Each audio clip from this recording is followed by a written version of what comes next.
ஆனால் அந்த திமுகவில் இருக்கவங்களாம் சீமானவர்களை வந்து வயசு கூட மரியாதை இல்லாத அளவுக்கு ரொம்ப கேவலமாக பேசுகிறாங்கல்ல சமூக வலைதளங்கள் முதற்கொண்டு. அதை பற்றி என்ன நினைக்கிறீங்க? 200 ரூபாய்க்கு பேசுகிறவனுக்கு மயிரை தெரியும், பணத்துக்காக வேலை செய்கிறவனுக்கும் இடத்துக்காக வேலை செய்கிறவனுக்கு வித்தியாசம் இல்லை.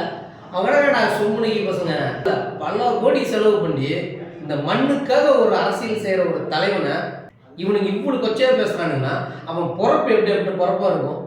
இப்போ பேசுகிறவனுங்க எல்லாத்தோட அப்பா அம்மாவும் வெளியில் போகிறாங்க வராங்க. அவங்க யாரோ ஒருத்தர் டேன்னு சொல்லிட்டோட அவ்வளோ கோவம் ஒரு வரிஞ்சு கட்டிட்டு போவானுங்க. ஆனால் இவனுங்க எதை வேணாலும் பேசுவானுங்களோ. ஆனால் அண்ணன் ஏதாவது கோபத்தில் ஒரு சின்ன வார்த்தை விட்டா கூட அதை பிடிச்சி தொங்கிக்கிட்டு தப்பாக பேசிட்டார், சீமான் தப்பாக பேசிட்டார், சீமான் தப்பாக பேசிட்டார். டேய் மயிறு, நீ என்ன பண்ணுற? நாட்டுக்கு நல்லதாக செய்கிற, உனக்கு மரியாதை கொடுத்து வெத்தப்பாக்க வச்சு ஆரம்பிச்சு எடுத்து கூப்பிட்டு வரதுக்கு நீ புறம்போக்கு பண்ணாட. நீ 200 ரூபாய்க்கு மாதிரி அடிக்கிற நாய், நீ அவன் பேசிட்டா டே எங்கள் அண்ணன்டா.